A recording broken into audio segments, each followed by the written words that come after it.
Ok, voilà, ça fait la 3e année. Il y a de plus en plus de monde. Presque rien n'a changé, à part les logos parfois qui apparaissent, qui changent un peu. Moi, quand j'ai rencontré VisiBrain, c'était une petite start-up. Ils étaient à peine 3. Et moi aussi, j'étais un petit Belge, venez, à peine diplômé. J'étais au chômage et j'avais 300 followers. J'en menais du coup pas large. Et en fait, c'est comme ça que ça avait commencé. Et petit à petit, de collaboration en collaboration, on est arrivé à cette étude ici, et cette partie chiante. Ouais, je suis désolé, mais faut toujours commencer par le chiant. C'est les chiffres et les nouveautés. Alors, quels sont les grands chiffres? Alors, fort heureusement, je ne vais pas vous refaire tous les chiffres. Vous avez une version écrite incroyable qui va vous permettre de voir tous les chiffres, mais moi, je vais regarder d'abord les principaux. Premier chiffre, c'est le nombre de crises. Le nombre de crises, il est à 102. Alors j'avais un peu chaud, parce que je vous avais dit l'année passée, il y en aura moins, ça va se stabiliser. Et effectivement, on est à moins de 2 crises par rapport à 2016. Deuxième chose, et j'avais bien tapé dessus pourtant l'année passée, mais ça n'a pas forcément été bien entendu, mais il y a eu 23% de crises sous base de sexisme envers les femmes. 23%. Ça fait donc une crise sur 5 qui est à cause de ça. Je pense que vous avez quand même appris ce qui s'est passé avec Balance, Ton Port et MeToo. Ça commence à prendre des proportions assez fortes. Et en tout cas, c'est un constat qui reste toujours d'actualité. Ce constat, en plus, il monte à 40%, donc 4 crises sur 10, qui proviennent en fait d'une problématique d'égalité. C'est-à-dire qu'on a l'impression que finalement une entreprise ne prône pas l'égalité entre les hommes. Ça peut être du racisme, ça peut être du sexisme, ça peut être un certain nombre de choses. Autre chiffre, 50% de crises en moins commentées sur Facebook. Alors, je sais qu'il y a des spécialistes de la veille qui disent oui, mais non, c'est assez logique parce que quand on cherche à faire de la veille, c'est-à-dire récupérer l'ensemble des informations, on fait quoi? En fait, on se greffe sur ce qu'on appelle une API. Qu'est-ce qu'est une API? En fait, tous les réseaux sociaux ont des amas de données, beaucoup de données ensemble, et les rassemblent et les mettent à disposition des entreprises et des personnes. Ces données, elles sont mises à disposition des entreprises via ce qu'on appelle un tunnel, une API. Et le tunnel de Facebook est totalement fermé, puisqu'il y a très très peu de données. Or, en fait, moi, quand je fais mes cas de crise et que je fais mes statistiques, je ne considère pas via les API s'il a été commenté. Je vais sur la page, je vois la manière dont un journaliste a parlé de la crise et vois s'il y a des trucs sur Facebook. Et en fait, on remarque une forte diminution des crises commentées sur Facebook. Je rappelle juste qu'il fut un temps, vers 2011, où il y a l'âge d'or des crises sur Facebook, où en fait, c'est une époque où vraiment on pouvait parler de communauté. Pourquoi? Parce qu'un fan sur une page, il publiait sur la page, tous les autres fans voyaient ce qu'il mettait. Petit à petit, Facebook, comme il voulait des clients d'entreprise, qu'est-ce qu'il a fait? Il a petit à petit rapetissé l'espace qui était mis à cette contribution jusqu'à le déplacer dans un petit carré tout en bas à droite, et qui en plus ne s'affiche plus du tout dans les fils d'actualité des gens. On les diminue. Donc ça se concrétise absolument dans les chiffres. Autre chiffre, c'est que 82% des crises viennent des départements communication et marketing.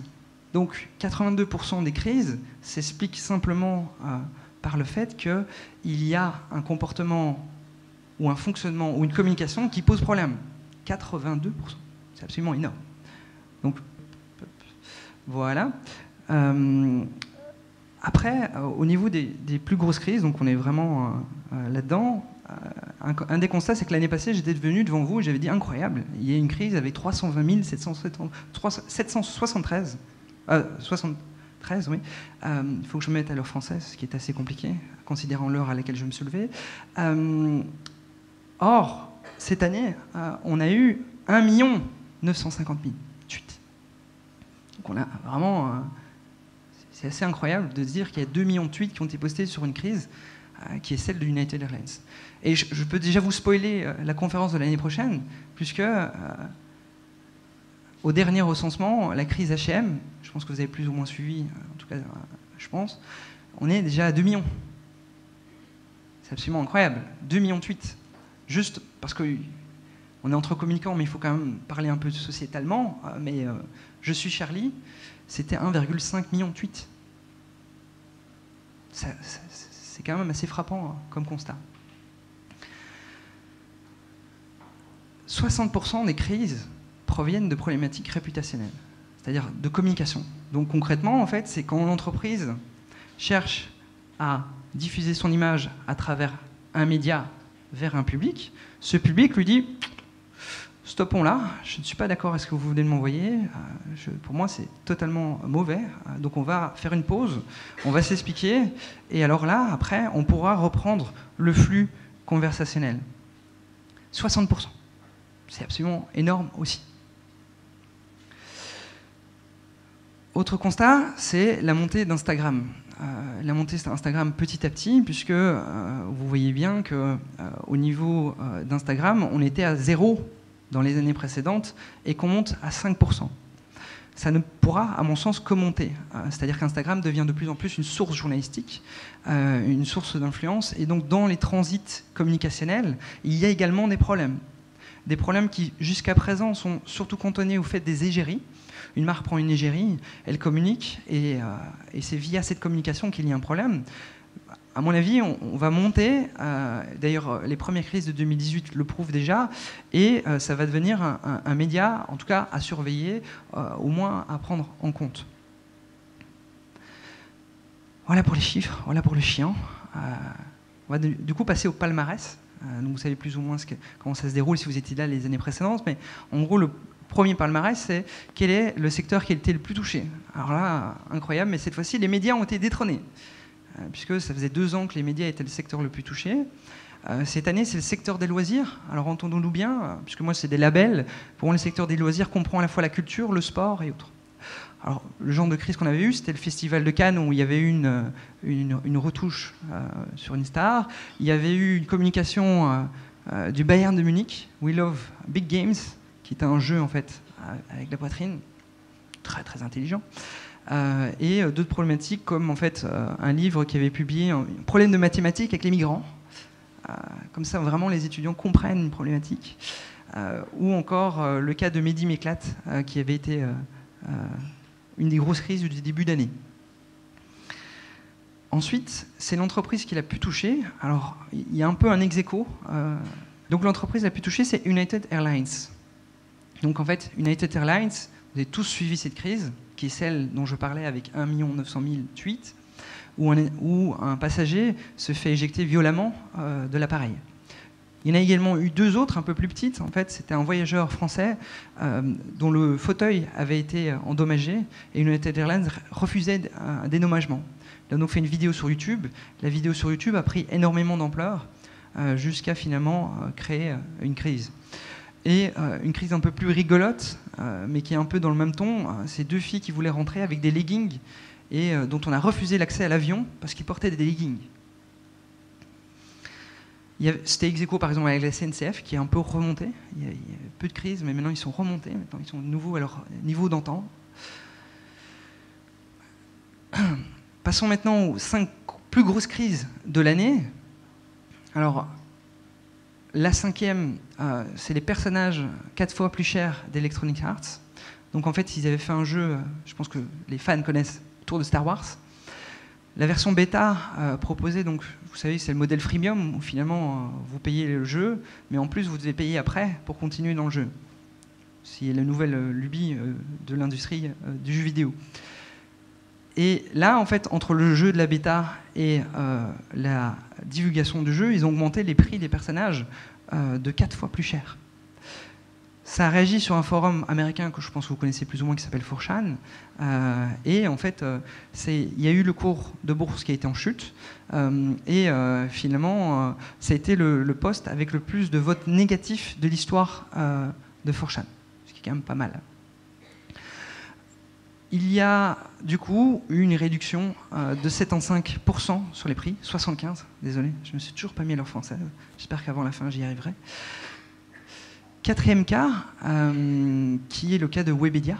Webedia, qui est une crise assez intéressante, puisqu'en fait, elle montre bien comment est-ce qu'on passe petit à petit d'un noyau d'influence, où on a en fait des articles négatifs qui, d'abord, parlent de temps en temps du fait que le forum jeuxvideo.com est problématique.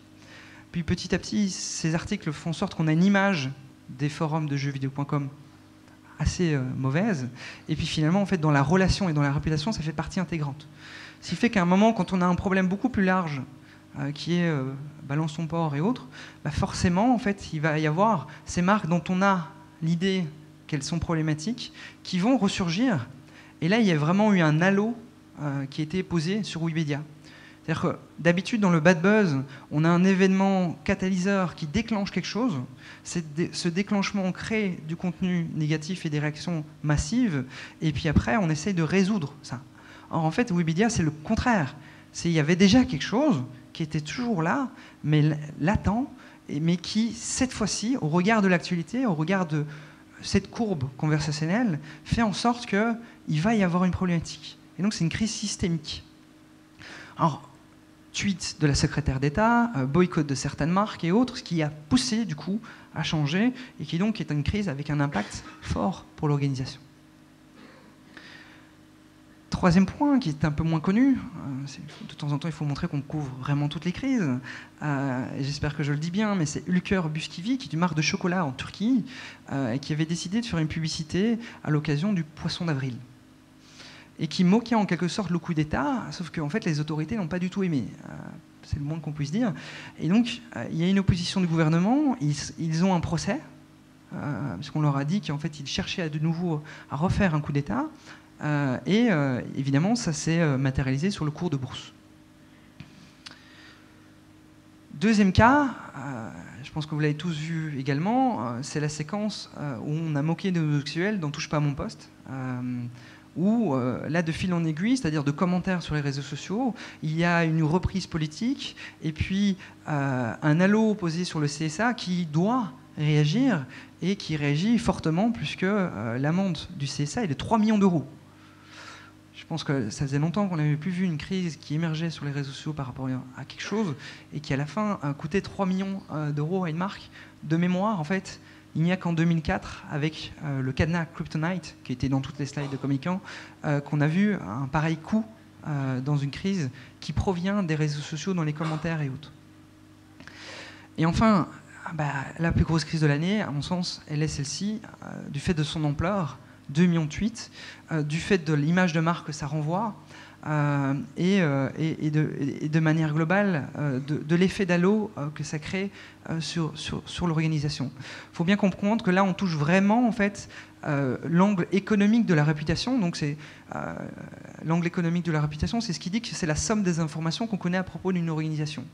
Et cette somme d'informations donne un avantage concurrentiel par rapport à d'autres marques. Pensez bien, vous avez d'un côté United Airlines, de l'autre US Airways, même prix, même endroit, forcément, peut-être qu'à un moment, dans ce choix-là, va avoir cette image-ci et qui va peser du coup économiquement. Et ça, évidemment, seul le temps dira s'il y a quelque chose en l'état. C'est impossible de dire si vraiment ces crises auront un impact sur le long terme ou autre. Donc ça, je cherchais à reculer, je ne sais pas pourquoi, peut-être que vous me faites peur. Je devrais avancer en fait, petit à petit. Ça c'est pour le palmarès des crises les plus grosses, donc, qui font peur. Parlons un peu plus joyeusement, avec de la gaieté avant les enseignements. C'est-à-dire que là, je viens vous saouler avec des chiffres, avec du palmarès, et donc il faut un peu aérer votre cerveau, pour qu'après on revienne un peu sur les enseignements qu'il y a eu. C'est les 10 crises les plus idiotes. Alors je vais un peu spoiler, je vais un peu tuer ma présentation, mais cette année, c'est pas un grand cru. Voilà. L'année passée, on avait vraiment eu un grand cru, vraiment grand cru, QV 2016, exceptionnel. Cette année, c'est un peu moins bien. Du coup, on a des crises un peu, pas très marrantes, pas très idiotes. Ça manque un peu de niveau, je dois dire. J'espère que 2018 sera meilleur. La première, c'est une crise qu'a vécu Sciences Po à cause d'un smiley mouton. Voilà.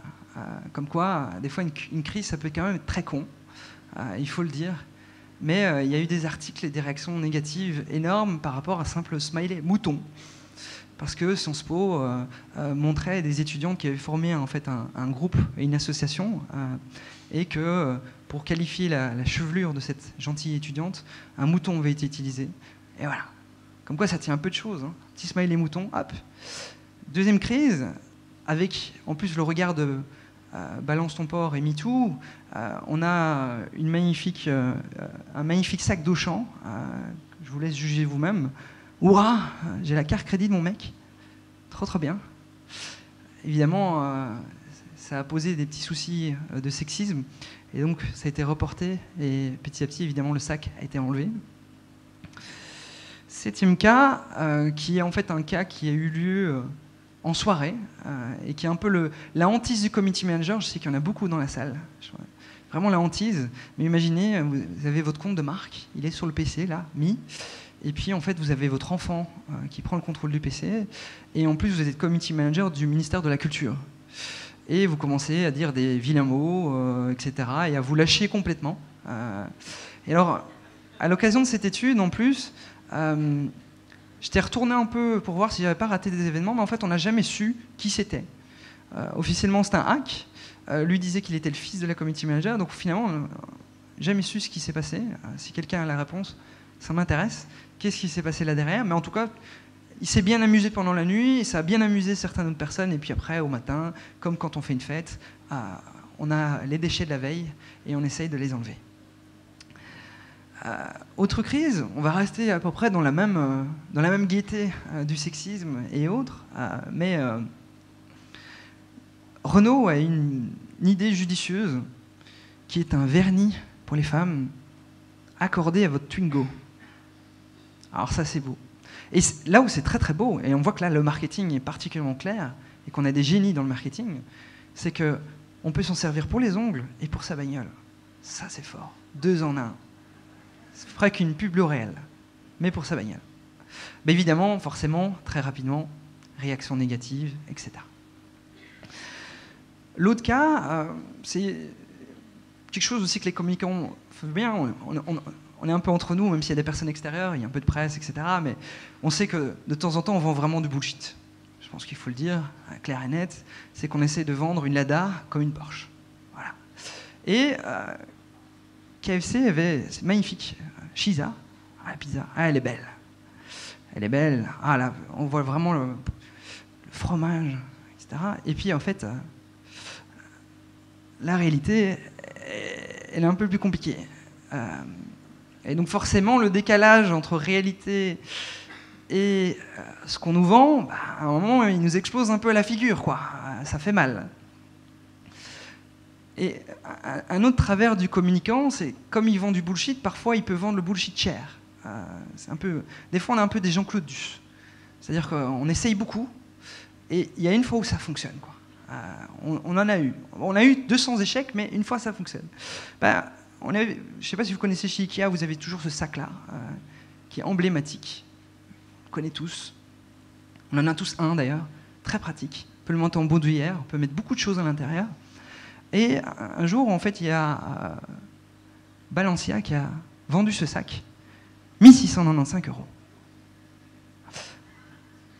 Bon, 1695 €, c'est quand même un peu cher. Finalement, si on arrive à gommer Ikea, il y a quand même un marché à se faire. On pourrait vendre ça un peu moins cher. Je suis sûr qu'on y arriverait. Bon, on n'aurait pas la marque, mais... 4e crise, on monte crescendo, hein, dans l'absurdité, dans l'idiotie, dans les choses. Et je pense que là, on a un bon prix, mais l'année humanitaire de TF1, puisque les Rohingyas, on en a entendu parler, et maintenant, TF1 s'engage. Tous les 1000 partages de cette vidéo, une famille Rohingya sera secourue. Avec une belle vidéo bien pathos, qui va nous montrer qu'ils sont dans la misère. Et nous, avec un simple like, on peut les aider. On peut faire quelque chose. Vive Minute Buzz. C'est vraiment le haut du panier. C'est excellent. La crème de la crème du communicant. 3e, le costume de rue du commerce, puisque je serais très content d'apprendre que maintenant, vous pouvez ressembler à un parfait enfant déporté. Et en plus, il n'y a pas de sexisme. Il y avait la version homme avec. Deuxième point, alors Adidas, incroyable. Je dis beaucoup incroyable, mais je suis stupéfait. Et encore, c'est une petite cuvée. Franchement, l'année passée, c'était mieux. Mais un petit mail d'Adidas qui nous dit « Bravo, vous avez survécu au marathon de Boston ». Vous savez pas sans savoir qu'il y a eu un attentat, etc. Bah, Adidas, bravo, vous avez survécu. Bon. Et la crise la plus idiote de l'année, parce qu'évidemment, on se dit « Oh, la boulette ». Mais vous savez aussi, en tant que communicant, particulièrement pour les événements, mais quand vous achetez en gros, c'est moins cher. Mais le problème, c'est que si vous achetez en gros, vous faites une petite erreur, bah, ça peut être problématique. Et l'équipe de Montpellier a eu ce genre de problème, puisqu'au lieu d'écrire Montpellier avec 2 L, ils ont écrit avec 1 L. Et comme ils ont bien fait les choses, ils avaient acheté tout le lot de maillots. Bah, évidemment, tout le monde a moqué la chose, etc. Voilà donc pour cette petite pause d'aération de cerveau, et en même temps qui fait plaisir à l'ego, parce qu'on se dit « Ah, il y a pire que moi quand même ». Et on se demande un peu aussi comment est-ce que ça a pu passer. On va pouvoir passer aux enseignements de l'année. Mais avant les enseignements de l'année, moi j'aime bien aussi, à un moment je suis venu devant vous, l'année passée, et je vous avais fait une série d'enseignements. Vous savez, c'est toujours les 10 tendances pour 2018. Vous savez, on en a bien bouffé là. Là, c'est comme les repas, jusqu'à foison. Et généralement, soit l'année d'après, toutes les tendances étaient fausses, soit en fait c'est les mêmes tendances d'année en année. Vous savez, c'est comme l'essor de la vidéo.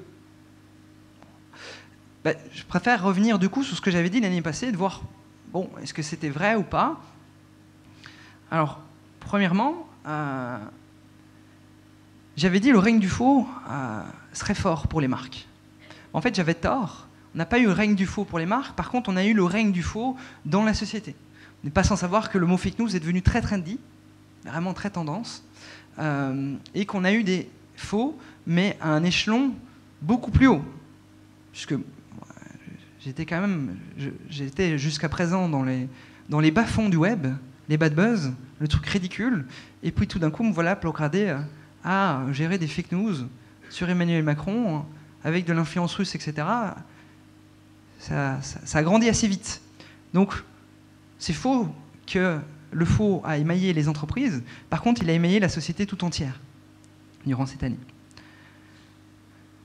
Autre chose, j'avais dit que les crises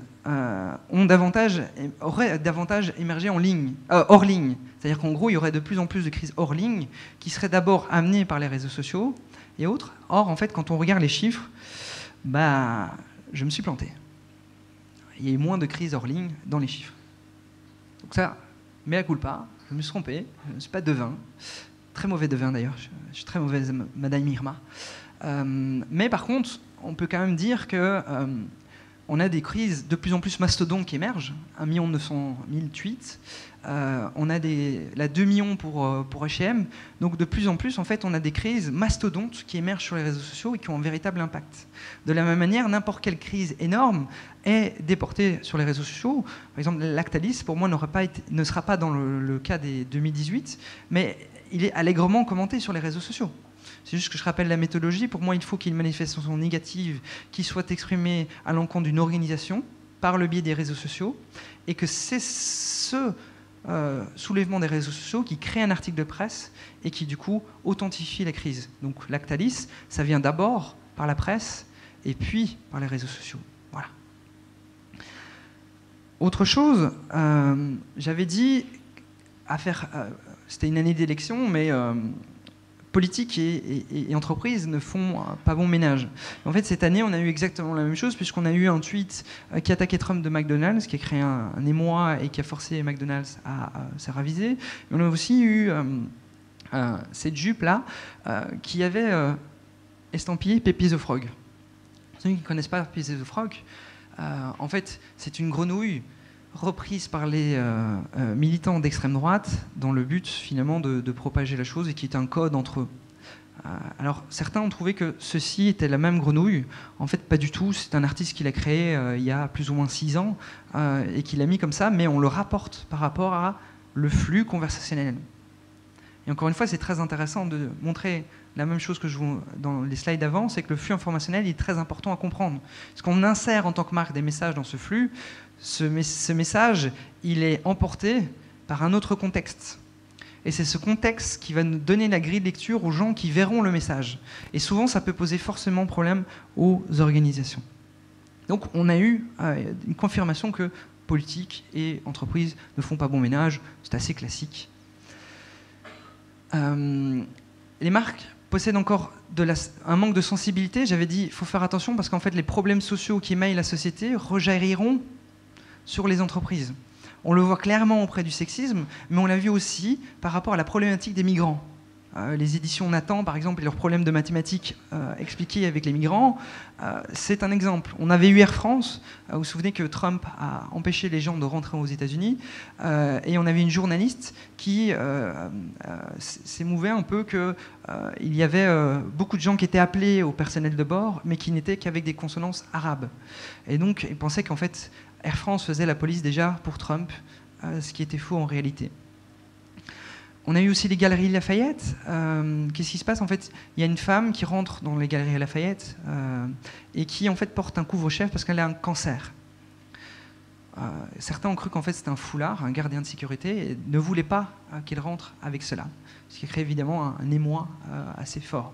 Donc, les tensions sociales sont toujours là et rejaillissent toujours. Et encore une fois, le flux est tel qu'on va regarder n'importe quel message d'une entreprise en fonction du contexte du moment. Je vous assure qu'en ce moment, ce n'est pas vraiment l'idée de choper une égérie dévêtue pour faire sa publicité. Je ne le ferai pas, en tout cas en ce moment. Ou alors vous aimez vivre dangereusement, aucun souci. Et puisque je parle d'ailleurs de sexisme, j'avais dit que le sexisme était toujours là, il est encore toujours là. On a vu les chiffres, 23%.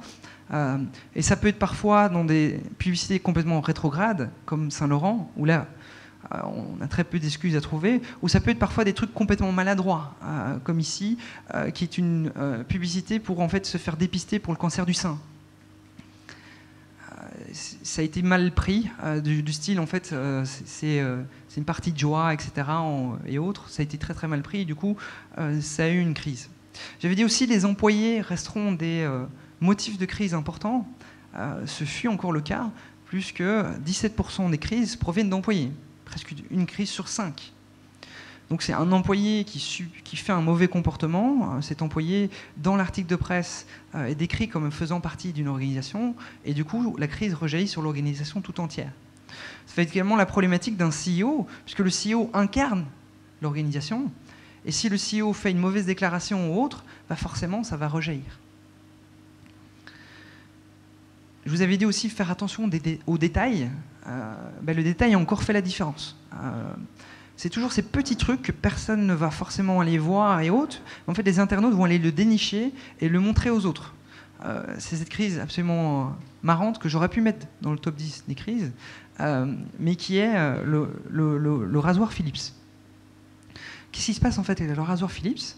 C'est qu'ils prennent un Stormtroopers. Vous voyez, de Star Wars, c'est ça. C'est un rasoir pour homme, quoi.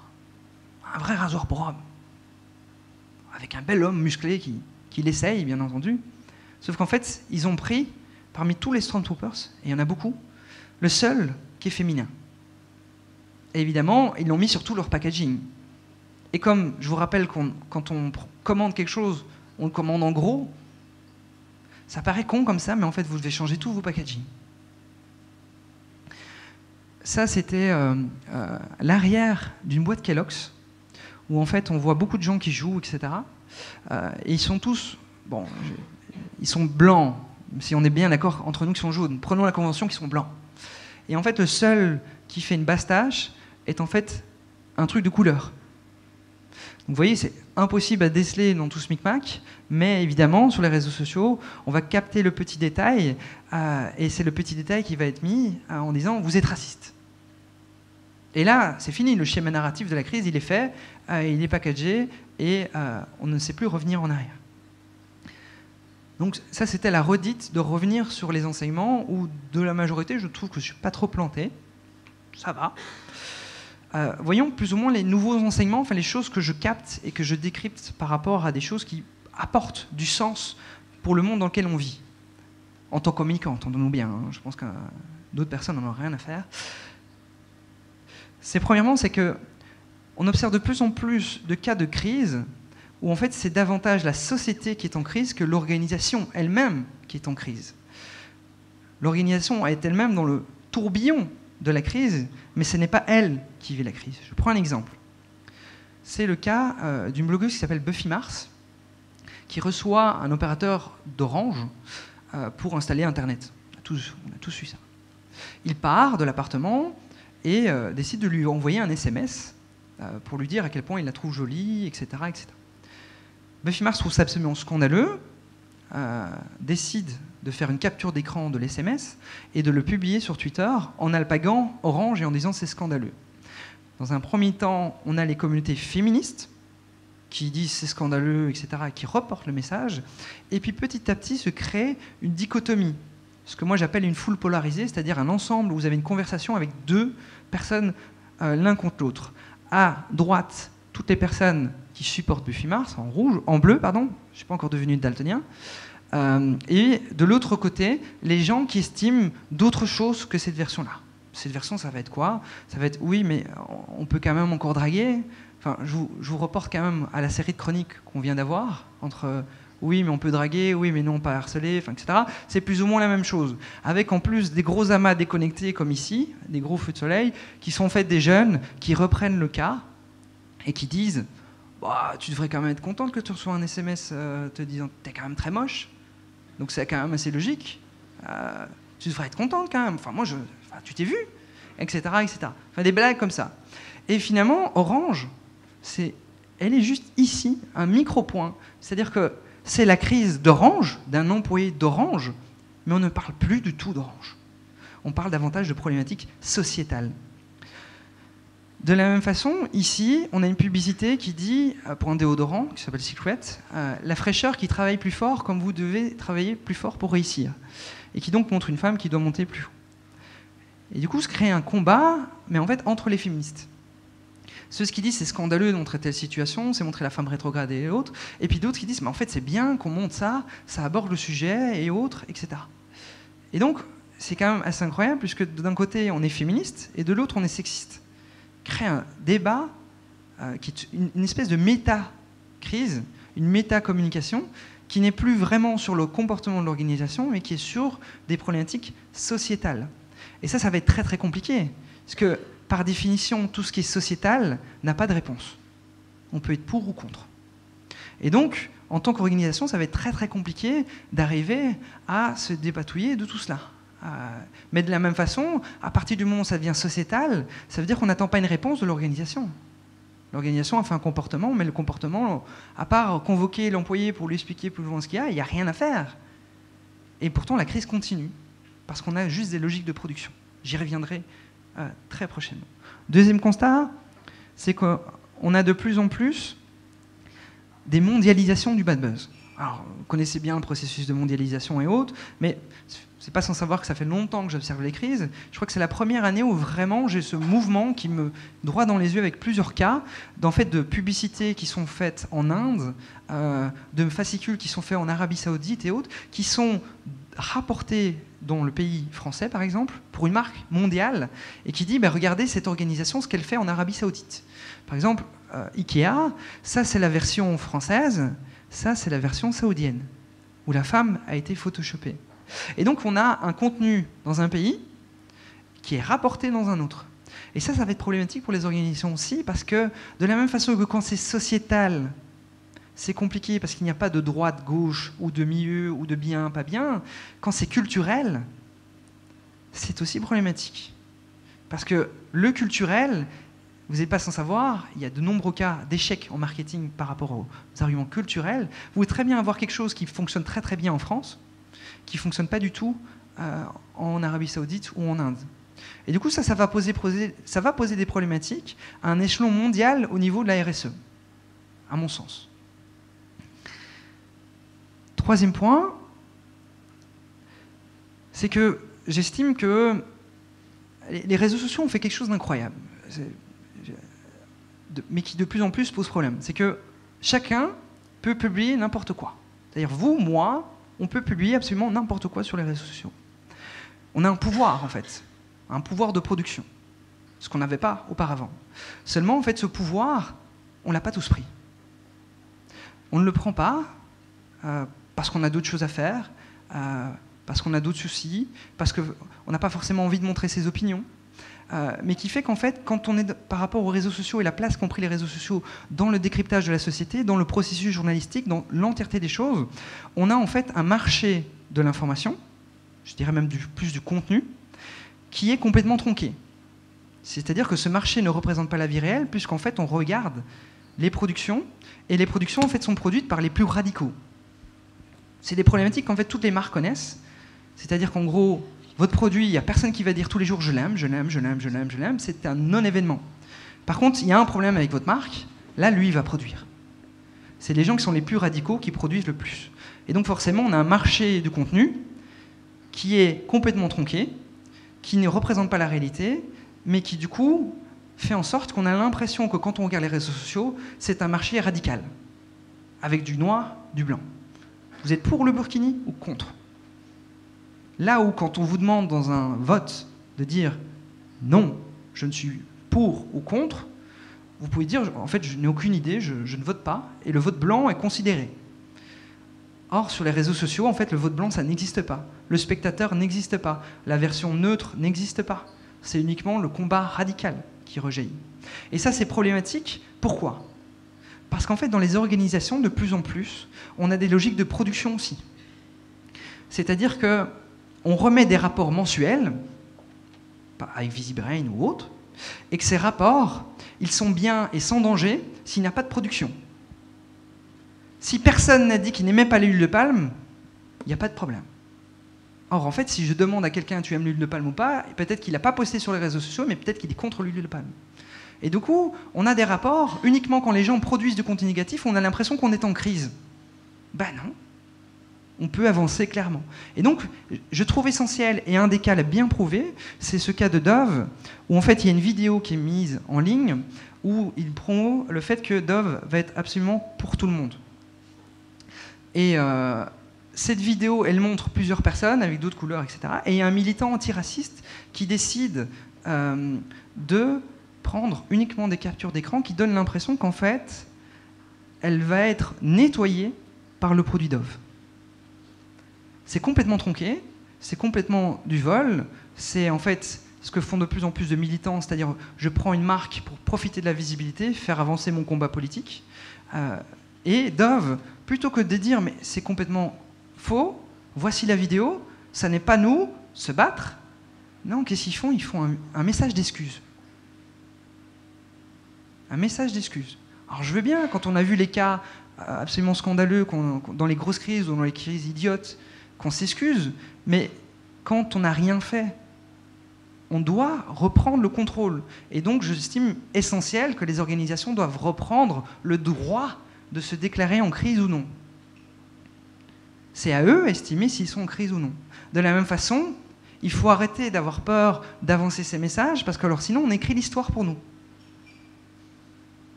Donc ça me semble quelque chose d'essentiel.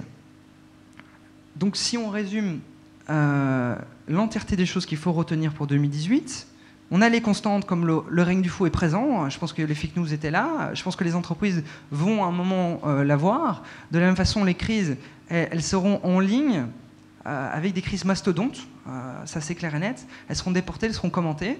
Attention à la logique de production, de la même manière qu'il ne faut pas regarder uniquement ce qui est produit, il faut aussi regarder qui produit. Si vous êtes, je prends toujours l'exemple complètement loufoque dans mes cours, qui est, vous êtes une marque de viande, vous êtes attaqué par les végétariens, à la bonne heure, les mecs vont jamais acheter de viande. Bah, c'est la même chose. Affaires et politique ne font pas bon ménage. Les entreprises doivent faire attention aux tensions sociales qui vont émailler, et je pense que ça c'est très, très important. Le sexisme continue à faire recette, et c'est quand même triste que chaque année, je me présente devant vous avec un chiffre qui est à 20%. J'ai vu par exemple qu'il y avait une tribune qui avait été signée avec une charte comme quoi certains annonceurs ne veulent plus aller vers ce truc-là. Ça me semble une bonne chose. En tout cas, j'espère que l'année prochaine, je ne serai plus devant vous en disant le même chiffre.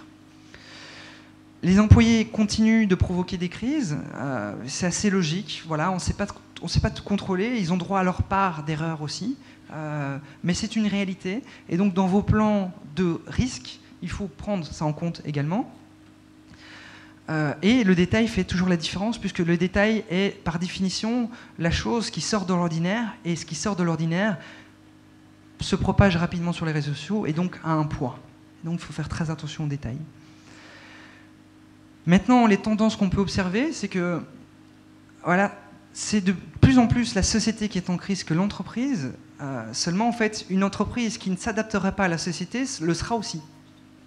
Je prends un exemple de Guido Barilla, qui à un moment avait dit à une radio italienne « Nous n'utiliserons pas de familles homosexuelles dans nos publicités. » Pourquoi ? Parce que nous avons des valeurs familiales. Or, en fait, les valeurs familiales, elles évoluent. Et lui, il s'en rend pas compte. Les bad buzz se mondialisent, ça va créer problème, c'est-à-dire qu'un contenu fait en Inde peut rejaillir en France. Et enfin, j'estime important de garder le droit de se déclarer en crise ou non. Ce n'est pas aux autres à dire si l'on est en crise ou pas. Voilà pour 2017.